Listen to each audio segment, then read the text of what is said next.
할렐루야. 네, 어제 우리가 다시 생각해야 되는 것들, 우리 출애굽, 또 타락한 천사, 또 소돔과 고모라 이야기를 통해서 우리가 생각해야 되는 것이 무엇인가라는 것을 함께 나눴습니다. 우리가 하나님을 정말 제대로 믿어야 된다라고 이야기를 했습니다.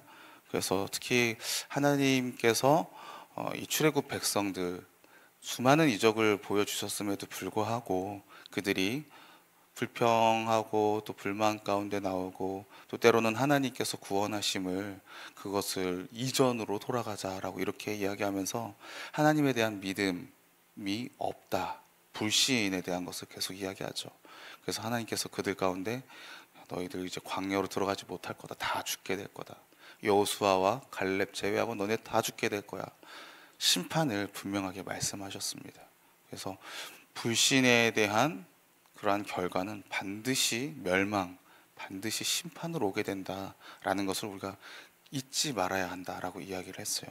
그리고 또 우리 이 타락한 천사들, 그리고 소돔과 고모라를 통해서 어떤 성적인 죄의 문제도 있었지만 그것보다 그 더 이면에 그들이 하나님께서 세우신 이 창조 질서들, 하나님께서 우리 가운데 주신 이 사명과 책임들, 자기의 지위에서 벗어나 이탈하는 것, 이런 것에 대해서 우리가 조심해야 된다, 이탈하면 안 된다라는 것을 이야기를 했습니다. 그 소돔과 고모라 그 이야기했죠. 창세기 4장, 6장에서 하나님의 아들들이 사람의 딸들의 아름다움을 보고 들어갔다, 아내로 삼았다. 소돔과 고모라는 이 하나님의 사람들, 천사들이 이 소돔과 고모라로 방문했을 때 이 소돔과 고모라 사람들이 그 천사들을 이제 그 성적인 그 음란함을 이루려고 가는 그런 모습들을 보면서 위치를 이탈하는, 하나님께서 세우신 이 창조의 섭리를 이탈하는 이러한 게 참 큰 죄다, 그것을 우리가 기억해야 된다라고 그렇게 이야기를 했습니다. 오늘 본문도 마찬가지입니다. 유다가 계속해서 어떤 그 구약의 성경 혹은 그 유대의 문헌들, 이러한 내용들을 가지고 옛날 이야기를 이렇게 가지고 와서 그 안에 숨겨져 있는 그 교훈들을 이야기를 하는 거예요. 그것을 우리가 잊으면 안 된다, 기억해야 된다, 너희 다 알고 있다라고 이야기하는 거죠. 그래서 오늘도 우리가 다시 생각해야 하는 것들이라는 제목으로, 같은 제목으로 함께 은혜를 나누겠습니다. 오늘 본문을 보시면은요, 이 5절에서 7절까지가 한 그 단락이었습니다. 그리고 오늘 5절에서 7절까지의 내용을 이 8절이 이어받는 거예요.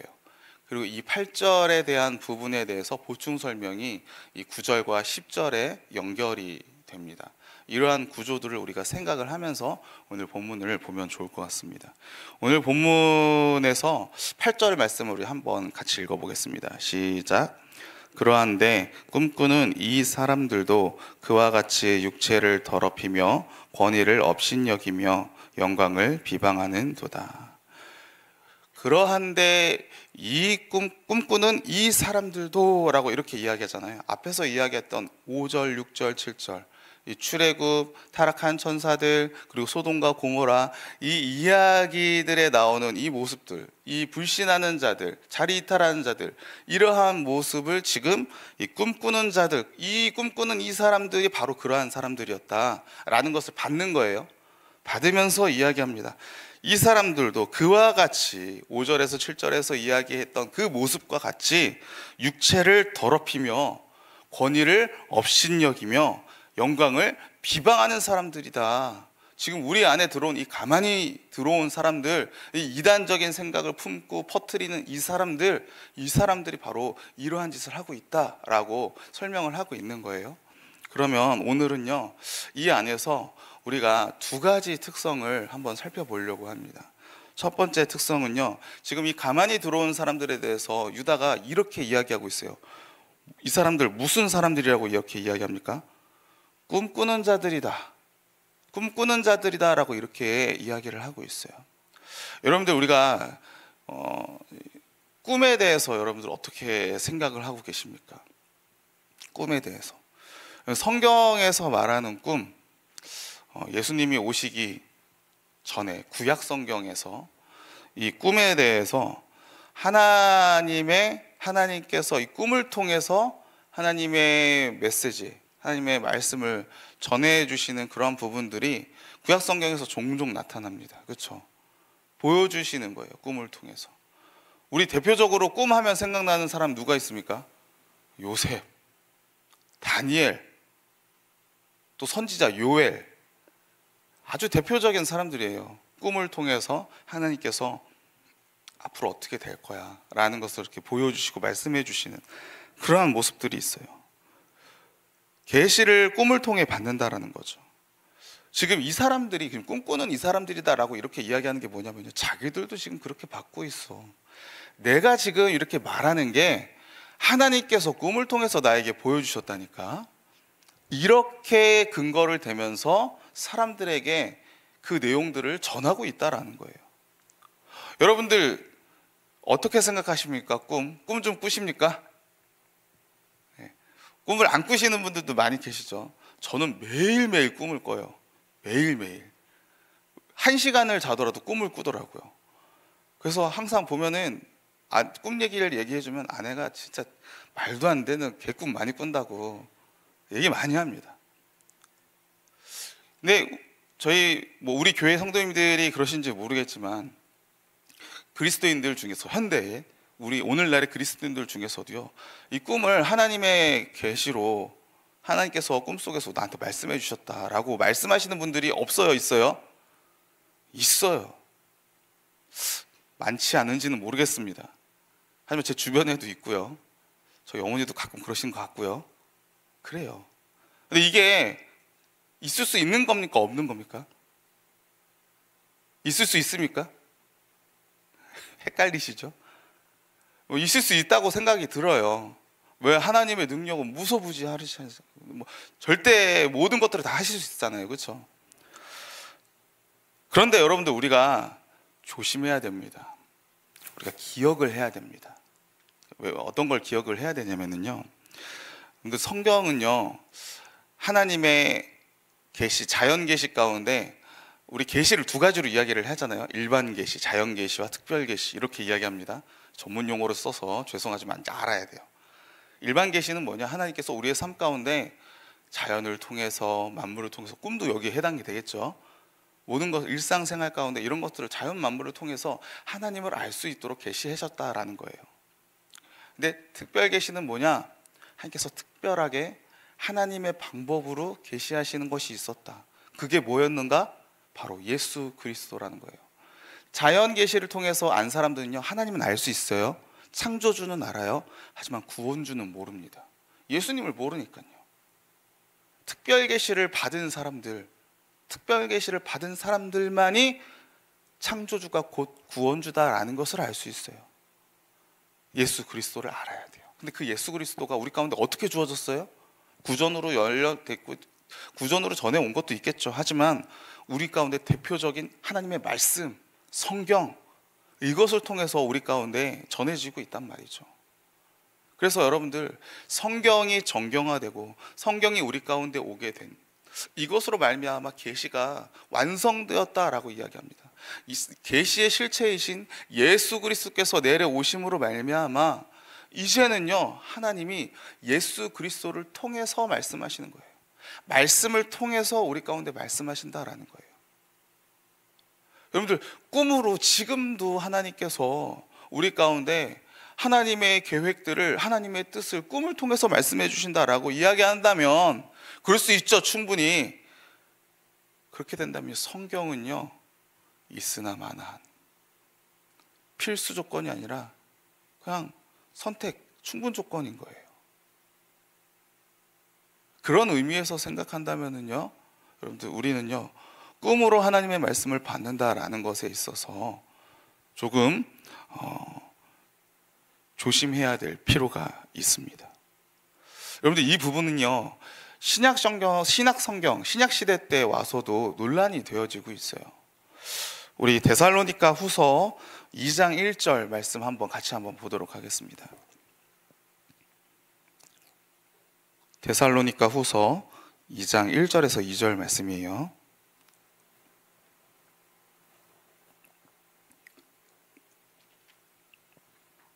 말씀을 두 군데 찾아보겠습니다. 데살로니가 후서 2장 1절에서 2절 같이 한번 읽어보겠습니다. 시작. 형제들아, 우리가 너희에게 구하는 것은 우리 주 예수 그리스도의 강림하심과 우리가 그 앞에 모임에 관하여 영으로나 또는 말로나 또는 우리에게서 받았다 하는 편지로나 주의 날이 이르렀다고 해서 쉽게 마음이 흔들리거나 두려워하거나 하지 말아야 한다는 것이라. 아멘. 지금 사도 바울이 이 데살로니가 교회 가운데 이야기하는 겁니다. 여러분들, 영으로나 또는 말로나 이렇게 말하는 거, 이게 신적 영감이잖아요, 그렇죠? 심지어는 전하는 자가 우리에게서 받았다, 사도들에게서 내가 직접 받은 말입니다 라고 이렇게 하면서 편지로 전해준다라는 말이죠. 이런 것도 지금 조심하라라고 이야기하고 있어요. 영으로 받은 것, 말로 받은 것, 어떤 신적 영감에 대해서 하나님께서 나에게 직접 말씀하셨어 라고 말하는 것에 대해서 그 내용이 우리 구주 예수 그리스도의 강림하심과 그 앞에 우리의 교회의 모임에 대해서, 우리 교회에 대해서 막 이렇게 이야기하는 어떤 그런 부분이라고 한다면 조심해야 하라는 거예요. 조심하라. 오직 우리가 뭐만 기억해야 되냐? 사도적 가르침. 예수 그리스도께서 말씀하신 그 말씀의 내용을 가지고 사도들이 믿음 안에서 해석하고 그 구약 성경 안에서 예수 그리스도에 대한 내용들을 뽑아내서 설명하는 복음의 내용들 외에는 우리가 조심해야 된다라는 거예요. 말씀에 근거해야 된다라는 것입니다. 여러분들, 예수님께서도 하신 게 뭐가 있습니까? 예수님께서도요, 수많은 가르침 가운데 하나님의 말씀, 구약 성경에 있는 말씀을 예수님이 새롭게 해석하신 거예요. 강화하신 거예요. 있잖아요, 너희가 형제를 미워하거나 살인하지 말라라고 이렇게 이야기했지만 너희 마음과 형제를 향해서 나가 바보라고 이야기하는 것만으로도 너희 살인한 거야. 간음하지 말아라고 이야기했지만 너희 길 가는 사람들 보고 음욕을 품는 것만 해도 너희들 간음한 거야. 예수님께서 이렇게 가르침을 내리실 때는요, 예수님도 하나님의 말씀에 대한 것을 근거로만 이야기를 하셨다라는 거예요. 사도들이 보고 배운 건 그런 예수님의 모습이었어요. 그것을 가지고 초대교회의 성도들한테 가르치는 겁니다. 하나님의 말씀이다라고 이야기하면서 이야기하는 것들을요. 사도들이 직접 계시 이렇게 하면서 꿈을 꾸면서 막 이렇게 한 게 극히 드물어요. 예수님이 오고 나신 후에는요. 딱 생각나는 거 있지 않습니까? 베드로가 그 환상 가운데 그 먹어서는 안 될 동물도, 부정한 음식들을 가지고 하나님께서 야, 너 먹어 이렇게 말씀하신 그 환상, 그거 외에는요 거의 많이 없어요. 물론 몇 가지가 나오긴 합니다. 근데 너무 독특하고 너무 특별한 상황 가운데인 거예요. 그냥 우리의 일상 삶 가운데서 하나님께서 우리 가운데 말씀하셨어, 이렇게 하는 게 아니라는 것입니다. 그리고 그거에 대한 위험성에 대해서 사도 바울이 이렇게 이야기해요. 우리 말씀 한 구절 더 찾아보겠습니다. 고린도전서 14장 27절 말씀이에요. 고린도전서 14장 27절 28절 말씀.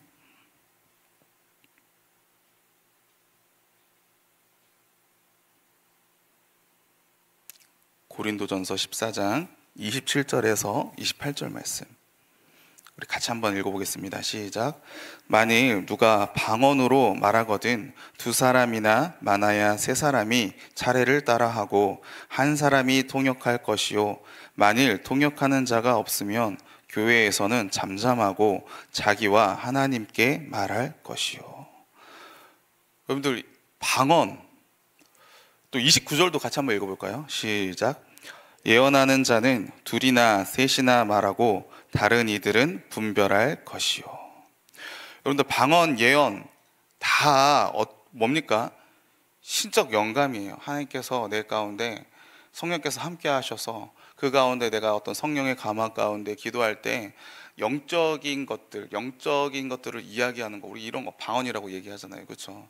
근데 이 방언 기도를 함에 있어서도 방언이 성령님께서 오시고 난 다음에 어떤 은사 가운데 주는 거잖아요, 그렇죠?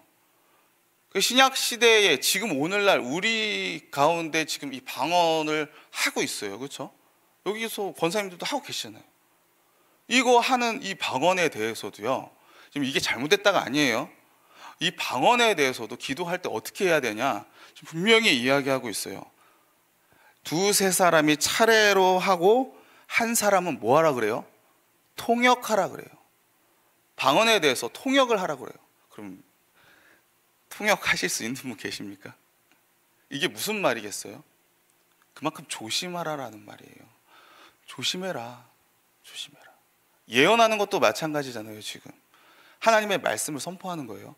근데 하나님의 말씀을 선포하는데 그 하나님의 말씀을 선포하는 이 예언적 기능 가운데 그 모습이 미래적인 것들이, 그런 성향들이 나오고 있는 거예요.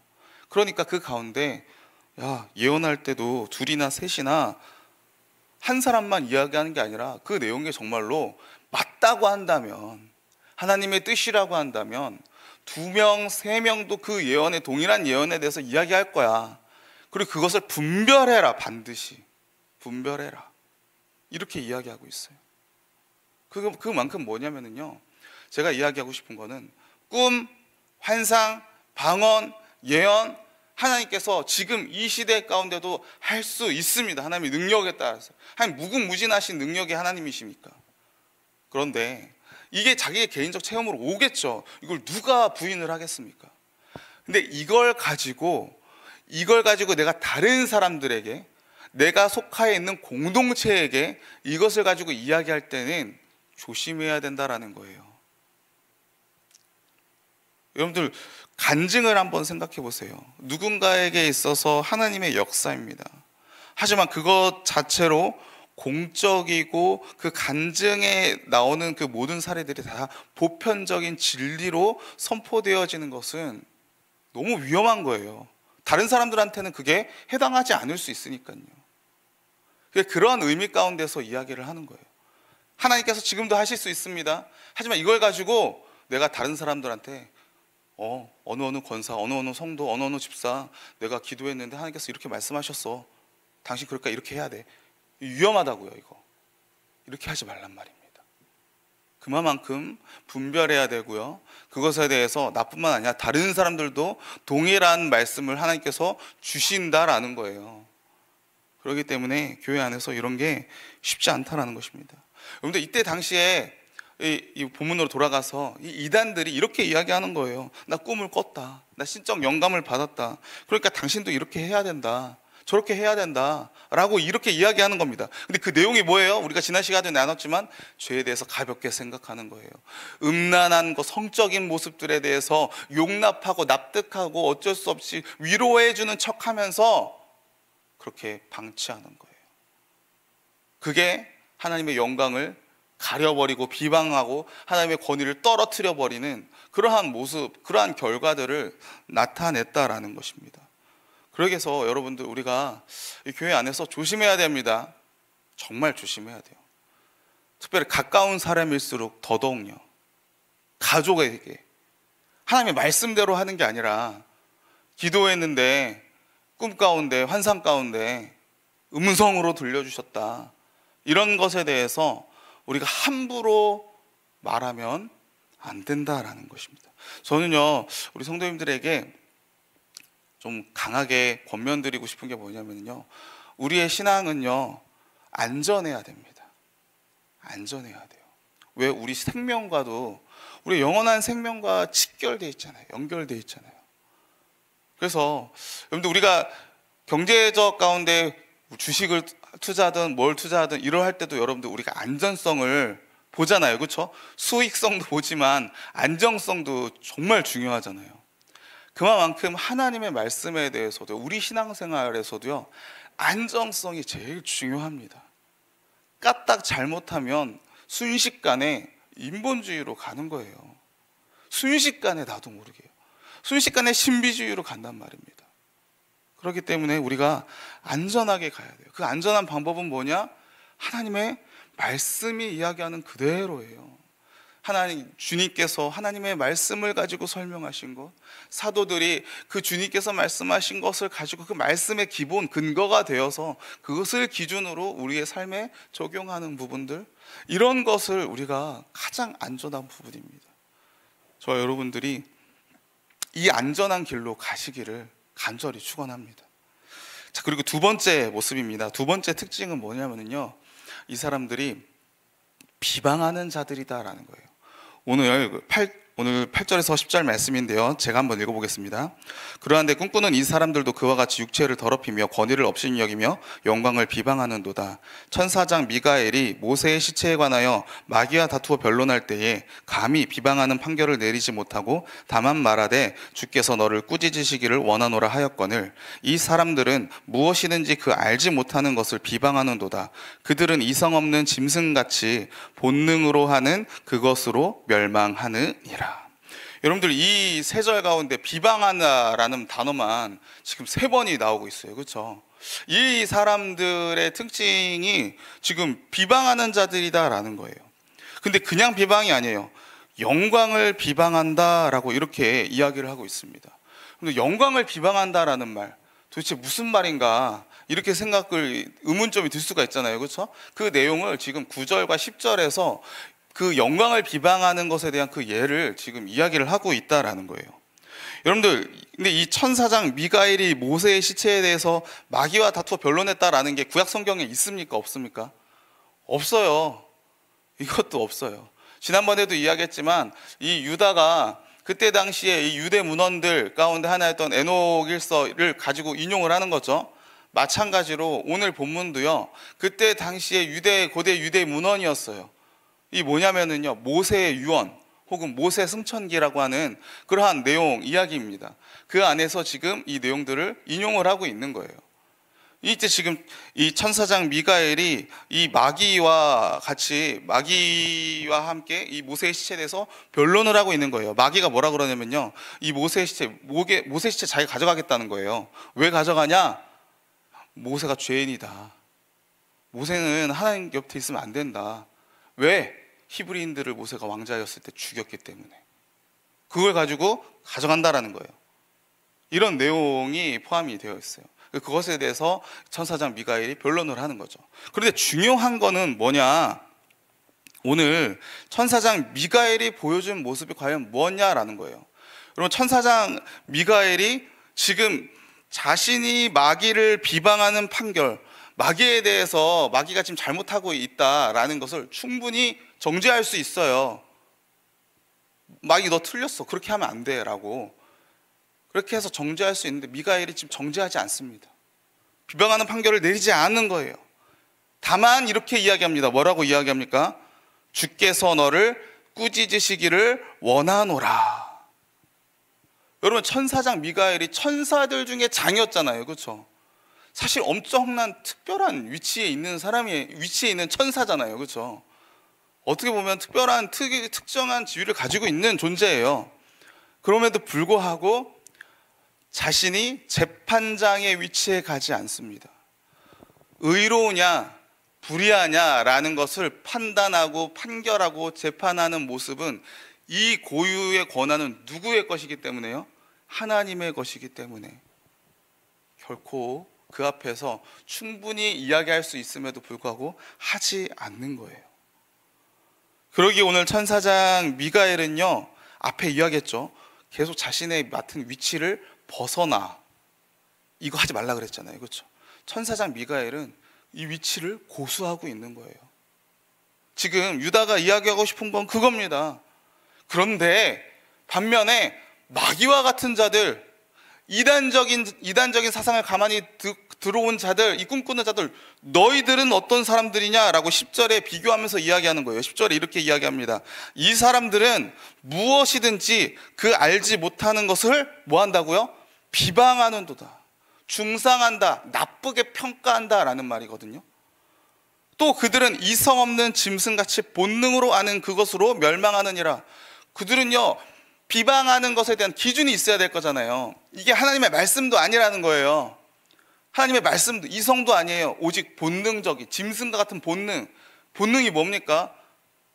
아담 이후에 우리 가운데 죄를 지으려고만 하는 경향성들, 하나님의 자리에 올라가고자 하는 것들, 자신의 안위와 자신의 삶의 정욕을 성취하기 위해서 뭐든 해도 된다라고 하는 이 기준들, 이거 가지고서 야, 그거는 나쁜 거야 평가하는 거예요. 심지어 자기도 모르는 것을요. 이게 지금 어떤 사람들이라고요?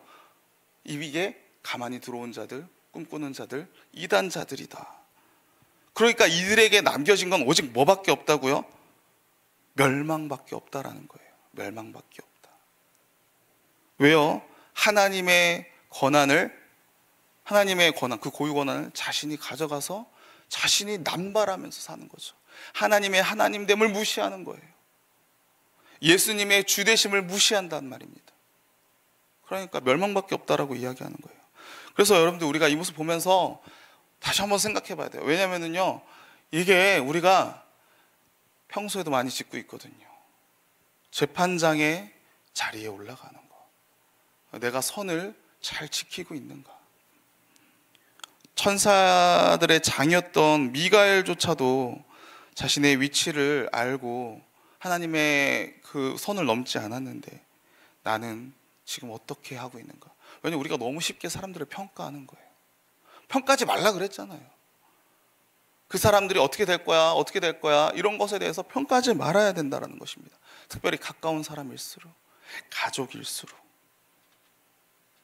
그리고 나는 또 어떤 것을 선택함에 있어서 내 기준이 나의 생존만을 생각하는 본능의 영역에서만 지금 하고 있는가, 아니면 말씀에 따라 선택하고 있는가. 우리가 우리 자신을 바라봐야 돼요. 여러분들, 지금 이게 사실 이렇게 이야기하는 요 과정, 특히 이 재판장의 자리에 올라가는 과정, 우리는요 명백합니다. 이거 하나님의 거야, 나는 그렇게 하면 안 돼. 명백합니다. 근데 여러분, 명백하면 명백할수록요 더 쉽게 범하게 됩니다. 까딱 잘못하면, 조금만 실수해도, 조금만 흐트러뜨리면 어느새 우리는요 정죄하는 자리에 올라가 있거든요. 이게 우리의 인간의 특성이에요, 특성. 그러니까 우리가 깨어 있어야 됩니다. 우리가 가지고 주님 앞에 무릎 꿇고 나가야 돼요. 무엇을 위해서 기도해야 되는가? 주님, 제가 주님의 자리를 제가 침범하지 않게, 제가 선을 넘지 않도록 주님, 나로 하여금 깨어있게 하여 주시옵소서. 지혜를 주시옵소서. 천사장 미가엘이 그 모세의 이 가서 이거 했는지 안 했는지 정확히 모르지만 만약에 한다고 한다면 그 천사장의 그 선을 넘지 않는 모습이 오늘 제 삶 가운데 있을 수 있도록 주님 도와주시옵소서. 우리가 이거 가지고 기도해야 됩니다. 기도해야 돼요. 주님 오시는 그날까지요. 그렇게 해서 나의 연약한 모습, 나의 약한 모습 주님 덮어주시옵소서. 주님 변화시켜 주시옵소서. 주님 나를 인도하여 주시옵소서. 이렇게 기도하시면서 우리가 다시 생각해야 되는 것들에 대해서, 하나님의 말씀에 근거하고 있는가, 또 내가 비방하고 있지는 않은가, 이 모습들을 살펴보시면서 비방하지 않는 자로, 또 꿈꾸는 자가 아니라 그 가운데 하나님의 말씀을 듣고 변하는 자로, 이렇게 오늘 하루를 살아가시는 저와 여러분 모두가 되기를 주님의 이름으로 축원합니다. 함께 기도하겠습니다.